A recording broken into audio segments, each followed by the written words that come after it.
Good morning students. आज हम बात करने वाले हैं महाजनपदों के उदय के बारे में, मगध राज्य का उत्कर्ष के बारे में।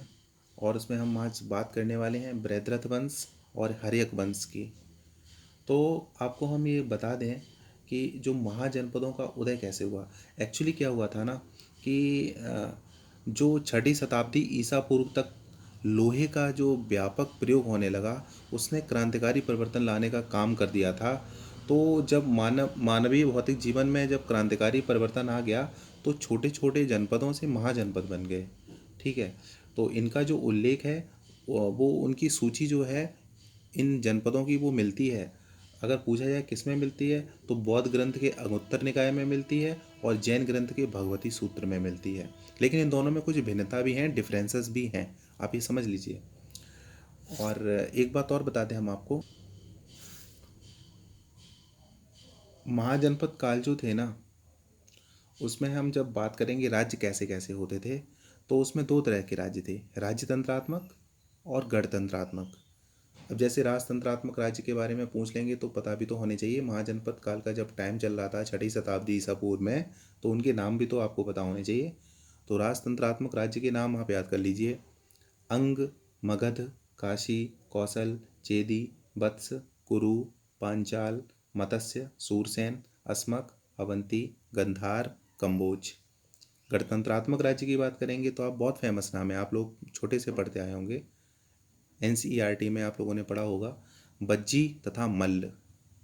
16 महाजनपदों में आप ये ध्यान रखिएगा कि मगध, वत्स, कौशल और अवंती ये बहुत शक्तिशाली थे, बहुत पावरफुल थे। अब कुछ लोग ये जानना चाहते हैं और जानना भी चाहिए कि मगध राज्य का उत्कर्ष कैसे हुआ। तो इसमें हम सबसे पहले हम बात करते हैं बृहद्रथ वंश की। तो कई आपने महाभारत पढ़ी होगी, पुराण पढ़े होंगे, उसमें उल्लेख मिलता है कि जो मगध थे ना, उसके प्रारंभिक राजवंश की जो स्थापना थी वो वसु के पुत्र जरासंध के पिता बृहद्रथ ने की थी। और ये भी उसमें उल्लेख मिलता है कि जो बृहद्रथ वंश था उसका जो अंत हो गया था छठी ईसा पूर्व में। अगर आपको क्वेश्चन मिलता है तो छठी ईसा पूर्व टिक करके आओगे। ठीक है। लेकिन इसमें स्पेशल बात ये मेंशन करने वाली है कि बौद्ध ग्रंथों में बृहद्रथ वंश का कोई उल्लेख ही नहीं मिलता है, आप ये समझ लीजिए। अब हम बहुत ही इंपॉर्टेंट वंश की बात कर रहे हैं, हर्यक वंश। तो सबसे पहले तो आपको ये पता होना चाहिए हर्यक वंश कब से कब तक था।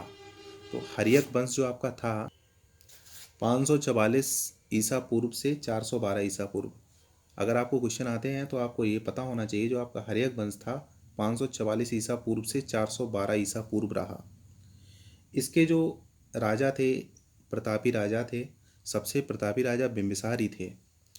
इसमें हम हर्यक वंश में बात कर लेंगे, बिंबिसार की बात कर लेंगे, अजातशत्रु की बात कर लेंगे, उदयन उदयभद्र की बात कर लेंगे, अनिरुद्ध की बात करेंगे, मुंड की बात करेंगे, नागदर्शक की बात करेंगे। तो सबसे पहले मैं आपको ये बताना चाहता हूँ कि जो बिंबिसार था ये सबसे प्रतापी राजा था। इसने इस पर रेन किया, शासन किया 544 से 492 ईसा पूर्व, 544 टू 492 ईसा पूर्व। ये आप समझ लीजिए। अगर आपको क्वेश्चन मिलता है कि भैया ये बताइए कि बिंबिसार को जैन साहित्य में क्या कहा जाता है, तो आप हमेशा एक चीज़ ध्यान रखेंगे, जैन साहित्य में बिंबिसार को श्रेडिक कहा जाता है, श्रेडिक। ठीक है। और ये बहुत चालू था। इसने क्या किया हुआ था, बिंबिसार ने वैशाली, कौशल, जितने भी राजघराने थे उनसे इसने शादियां करी, इसने वैवाहिक संबंध स्थापित किए और इसने अपने राज्य को एक कुशल प्रशासन दिया, नरेंद्र मोदी की तरह, आप ये समझ लीजिए। इसने क्या हुआ था, इसने जो कोसल नरेश थे, कोसल जो नरेश थे, कोसल तो एक गणतंत्रात्मक राज्य था, ये तो आपको पता है। तो इसने कोसल नरेश प्रसेनजित की बहन, उस समय जो कोसल नरेश थे प्रसेनजित बहुत फेमस थे, तो उनकी बहन थी महाकोसला। तो महाकोसला के साथ बिंबिसार ने विवाह कर लिया था और इसको दहेज के रूप में प्रसेनजित ने एक प्रांत प्रदान कर दिया था और उसका नाम था काशी। क्या नाम था उसका? काशी। लेकिन आप ध्यान रखिए, काशी राजतंत्रात्मक राज्य था। ठीक है। तो काशी जब उन्होंने उसको प्रदान कर दिया था, और उसकी मालूम है काशी प्रांत से कितनी इनकम होती थी पर ईयर? उस टाइम 1 लाख की वार्षिक आय होती थी उससे। और इनकी जो दूसरी बिंबिसार की पत्नी थी वो लिच्छवी राजकुमारी थी, लिच्छवी की प्रिंसेस थी, उनका नाम था चेलन्ना। ये आप समझ लीजिए। और आप अगर बुद्धघोष पढ़ेंगे तो बुद्धघोष में एक चीज़ साफ साफ उल्लिखित है, बुद्धघोष जब आप पढ़ते जाएंगे तो उसमें जो एक बात निकल के आएगी, जो बिंबिसार का साम्राज्य था बहुत बड़ा था, उसमें कितने गांव थे, लगभग 80,000 गांव थे, 80,000 गांव थे। आप इसने ये समझ लीजिए। और बुद्धघोष ने राजगृह नामक नवीन नगर की स्थापना भी करवाई थी, आपको ये पता होना चाहिए। लेकिन ये थोड़ा धार्मिक भी थे। इन्होंने क्या किया हुआ था, जब ये भगवान बुद्ध से मिले थे तो उन्होंने बौद्ध धर्म ग्रहण कर लिया था और इन्होंने एक उद्यान बनवाया हुआ था, समझ रहे हो। उस उद्यान का नाम था बेलुवन, याद रखिएगा हमेशा। अगर आप महावंश में देखेंगे तो ये उल्लेख मिलता है कि बिम्बिसार ने 52 ईयर्स तक शासन किया। 52 वर्ष तक राजा बना रहना अपने आप में एक बहुत बड़ी बात होती है। तो इतिहासकार जो मिलते हैं वो ये कहते हैं कि बिम्बिसार का जो शासन था 544 से 492 ईसा पूर्व निश्चित कर दिया है। और पता है इनकी जो मृत्यु कैसे हुई थी, सब पूछें कि बिम्बिसार फिर मरे कैसे। बिम्बिसार की उसका जो पुत्र था अजात शत्रु, अजात शत्रु बहुत फेमस नाम है, उसने ही हत्या कर दी थी। और हत्या करके इनका जो राज्य था वो खुद अपने नाम कर लिया। ठीक है। अब आप एक चीज़ ध्यान रखेंगे, अब हम अजात शत्रु ने इनकी हत्या कर दी तो हम जाहिर सी बात है अजात शत्रु की बात करेंगे। तो अजात शत्रु का जो रेन होता है, अजात शत्रु ने जो शासन किया था वो 492 ईसा पूर्व से 460 ईसा पूर्व, 492 से 460 ईसा पूर्व तक इन्होंने शासन किया था। आप अजातशत्रु के बारे में कुछ चीज़ें जरूर जान लें, बहुत इंपॉर्टेंट हैं। अजातशत्रु को कुड़िक भी कहा जाता है। क्या कहा जाता है? कुड़िक। और अजातशत्रु जो थे ना वो घोर साम्राज्यवादी थे, ये घोर साम्राज्यवादी थे। और इन्होंने क्या किया होता है, इन्होंने जो गणतंत्रात्मक राज्य थे, कोसल राज्य, राजतंत्रात्मक राज्य था काशी, और जो गणतंत्रात्मक राज्य था बज्ज। तो आप ये समझ लीजिए इन्होंने, अजातशत्रु ने कौशल, काशी और बज्जी संघ पर विजय प्राप्त कर ली थी। और इनके जो युद्ध होते थे ना, इनके हमेशा युद्ध चलते रहते थे वैशाली के लिच्छवियों के साथ। और इन्होंने जो युद्ध था उसमें एक अपक्षेपी अस्त्र यूज किया हुआ था। उनके नाम आपको पता होने चाहिए, आपसे पूछ लिया जाएगा बड़ी कंपटीशन में कि अजातशत्रु ने जब युद्ध किए हुए थे तो उनमें कौन से अस्त्रों का प्रयोग किया हुआ था। तो आपको ध्यान रखना चाहिए, एक था महाशिला कंटक। महाशिला कंटक जो था वो अपक्षेपी अस्त्र था, और रथमूसल का भी इन्होंने प्रयोग किया हुआ था। तो इन दोनों के नाम आपको याद होने चाहिए, महाशिला कंटक और रथमूसल। ठीक है। और इसने मालूम है ये सब राजा बड़े चालू होते थे, ये दुर्ग बहुत बनवाते थे। और दुर्ग ऐसे बनवाते थे बहुत मजबूत होते थे, क्योंकि एक्चुअली जाहिर सी बात है जब युद्ध होंगे तो छिपना भी पड़ेगा। तो ये बहुत ही मजबूत बनवाते थे, वो ढाल के रूप में इनका काम करते थे।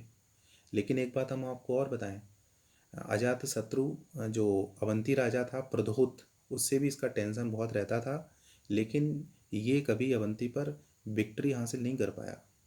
लेकिन एक बात है, ये धार्मिक दृष्टिकोण में अपने पिता की तरह बहुत उदार था। लेकिन स्टार्टिंग में एक बात सुनने को ये मिलती है कि अजातशत्रु स्टार्टिंग में तो भगवान बुद्ध के विरोधी थे, लेकिन बाद में ये उनके फॉलोअर बन गए थे। ठीक है। तो इन्होंने उनकी जो वंदना की थी, ये बाद में भगवान बुद्ध की बहुत वंदना करने लगे। तो आपको जो एक स्तूप है, उस स्तूप का नाम है भरहूत। भरहूत स्तूप है, उसकी एक वेदिका के ऊपर इनका उत्कीर्ण किया हुआ है कि अजातशत्रु भगवान बुद्ध की वंदना कर रहे हैं। ठीक है। तो बुद्ध के कुछ अवशेषों को लेकर इन्होंने भी उस टाइम राजगृह में एक स्तूप का निर्माण कराया था, आप ये समझ लीजिए। और इनके शासनकाल में राजगृह में सप्तपदी गुफा में 483 ईसा पूर्व में प्रथम बौद्ध सभा का आयोजन हुआ था, है ना। तो इन्होंने बुद्ध की शिक्षाओं का भी उल्लेख बहुत करवाया। जैसे बुद्ध की शिक्षाओं का इन्होंने जो उल्लेख करवाया था, उन ग्रंथों का नाम तो ध्यान रखिए, सुत्त पिटक और विनय पिटक में इनका संकलन करवाया हुआ था इन्होंने। अच्छा, कई पुराण ये कहते हैं कि अजातशत्रु ने 28 साल तक शासन किया, लेकिन जो बौद्ध साक्ष्य हैं उन वो कहते हैं कि इन्होंने 32 वर्ष तक शासन किया। लेकिन आपको एक बात इनमें कॉमन सी नज़र आती है कि अजातशत्रु की हत्या भी इनके पुत्र ने कर दी थी, उदयन द्वारा कर दी गई थी। इसमें एक चीज़ मुझे नहीं समझ आती है, बिंबिसार की हत्या उसके पुत्र अजातशत्रु ने कर दी और अजातशत्रु की हत्या उसके पुत्र उदयन द्वारा कर दी गई। मतलब लड़का अपने पिता को मार देता था, उनकी हत्या कर देता था राज्य अपने अंडर में करने के लिए। तो भैया जब इन्होंने हत्या कर दी उदयन ने अजातशत्रु की, तो सीधी बात है ये उस पर राज करेंगे अगला। तो जो उदयन था इनको हम उदयभद्र भी कहते हैं। इनका जो टाइम पीरियड हुआ था वो 460 से 444 ईसा पूर्व था। 460 टू 444 ईसा पूर्व इनका उस समय रहा शासन।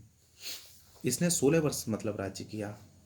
और मालूम है, अगर ये पूछा जाए, आपको ऑप्शन दे दिया जाएगा, तो उसमें आप एक चीज़ हमेशा याद रखिएगा कि बौद्ध साहित्य में इसे पितृहंता बताया गया है।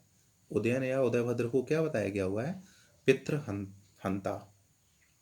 आपने बहुत फेमस चीज़ें सुनी होंगी, गार्गी संहिता सुनी होगी, वायु पुराण सुना होगा। तो उसमें साफ साफ उल्लेख है कि इसने जो गंगा नदी थी, सोन नदी थी, उनके जो संगम पर जो कॉलिजन होता है वहाँ पर एक पाटलिपुत्र नामक नगर की स्थापना की थी। ठीक है, उदयभद्र या उदयन ने जो गंगा एवं सोन नदी के कॉलिजन पर, मतलब जहाँ पर वो मिलती हैं, तो वहाँ पर इन्होंने एक पाटलिपुत्र का एक नवीन नगर बना दिया था। लेकिन पता है, हर्यक वंश के जो ये बिंबिसार और अजातशत्रु हुए, ये तो बौद्ध धर्म के अनुयायी थे। लेकिन उदयन और जो उदयभद्र, ठीक है ना, उदयन और उदयभद्र जो था, मतलब उदयन और उदयभद्र नाम एक ही है, उदयन को हम उदयभद्र भी कहते थे। तो ये तो जैन धर्म का मत अनुयायी था, ये जैन धर्म को बहुत मानता था। तो इसीलिए इसने राजधानी इसकी जो बनी थी उसमें उसने उसके बीच में एक चैत्य गृह का निर्माण कराया हुआ था।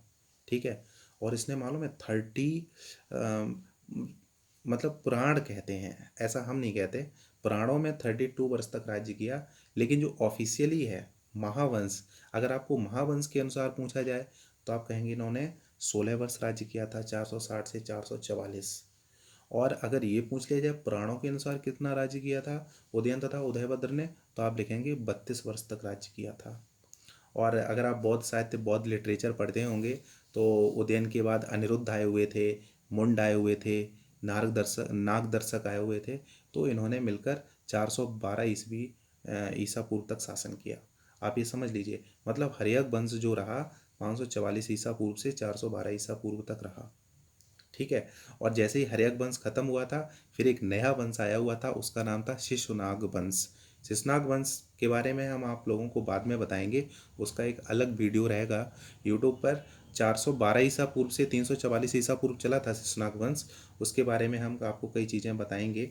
लेकिन हम आपको बता देना चाहते हैं, अगर आपको हमारा वीडियो समझ में आ रहा हो और परीक्षा की दृष्टि से बहुत इंपॉर्टेंट लग रहा हो, हमने आपको ये ऐसा बता दिया है कि इसमें आप सिविल में भी अगर कोई क्वेश्चन पूछ लेगा महाजनपद काल से, अ, इसमें हर्यक वंश से, बृहद्रथ वंश से, तो और इनके अजातशत्रु के बारे में, बिंबिसार के बारे में, उदयभद्र के बारे में, तो आप उसमें गलत करके आएंगे नहीं। लेकिन आपको हर्यक वंश के आज राजाओं का पता तो चल ही गया होगा। जिनको कुछ भी नहीं पता है उनको भी पता चल गया होगा कि बिंबिसार राजा थे, अजातशत्रु राजा थे, इसमें उदयन राजा थे, अनिरुद्ध थे, मुंड थे, नागदर्शक थे, और जो हर्यक वंश था वो 544 ईसा पूर्व से 412 ईसा पूर्व तक रहा था। तो आप लोग एक चीज़ समझ लीजिए कि लोहे ने क्रांति पैदा कर दी थी महाजनपदों के उदय में। और जब छोटे छोटे जनपद थे तो एक महाजनपद बन गए थे। तो जो उत्तरी भारत था ना, उस समय बहुत 16 बड़े राज्यों में विभाजित था, ये आप समझ लो। तो कई सारी चीज़ें थी, राजतंत्रात्मक राज्य उस टाइम भी थे, गणतंत्रात्मक राज्य भी थे। तो आज मैंने आपको काफ़ी डिटेल में इनके बारे में बताया है। उम्मीद है आपको वीडियो अच्छा लगा होगा। और जो भी आप लोग हमारे वीडियो देख रहे हैं पूरा, अगर आपको अच्छा लगा हो और आपको ये लगा हो कि वाई एस यादव ने बहुत ही अच्छा समझाया है, तो आप लोग मुझे कमेंट में ज़रूर लिख कर बताएंगे। और अगर आप सभी लोग मेरा वीडियो देख रहे होंगे तो इसको प्लीज़ सब्सक्राइब कर लीजिए। और अगर आपको ज़्यादा अच्छा लगे और आप चाहते हैं कि हमारे इस वीडियो से अधिक प्रतियोगी अभ्यर्थी प्रभावित हों, उनको कुछ सीखने को मिले, तो उनसे मेरा ये चैनल सब्सक्राइब करवा देना। आप लोगों से जितना पॉसिबल हो सके अधिक से अधिक लोगों से मेरा यूट्यूब चैनल ये सब्सक्राइब करवा देना। क्योंकि हम जब इनमें लाइव क्लास लिया करेंगे वाइट बोर्ड पर, और आप लोगों को पढ़ाया करेंगे जनरल स्टडी के बारे में, ये आप समझ लीजिए। तो प्लीज़ हमारा चैनल सब्सक्राइब कर दीजिए। आपको सर्च करना होगा, आपको स्क्रीन पर दिख रहा होगा Y S Yadav official. Y S एक साथ लिखिए, स्पेस दीजिए, यादव लिखिए, स्पेस दीजिए, ऑफिशियल लिखिए। हम आपको वो बताएंगे जो आपको कंपटीशन में पूछा जाता है। आप लोगों ने हमारी वीडियो में देख लिया होगा, हम आप लोगों का टाइम ज़्यादा लंबा नहीं खींचते हैं। हम आपको इम्पोर्टेंट चीज़ें बताते हैं जो एग्ज़ाम में आती हैं, क्योंकि आप लोगों के पास टाइम कम होता है। आप लोगों को केवल पढ़ना चाहिए और टाइम का सदुपयोग करना चाहिए। तो आप ये समझ सकते हैं। आप उम्मीद है हमारा चैनल ज़रूर सब्सक्राइब कर देंगे, और अगर वीडियो अच्छा लगा हो तो इसको शेयर भी कर देंगे कॉपी करके। Thank you for joining us. मैं आप सभी लोगों के भविष्य की उज्जवल कामना करता हूँ। भाई ऐसे ज़्यादा बोल रहा हूँ। Thank you for joining us. Thank you.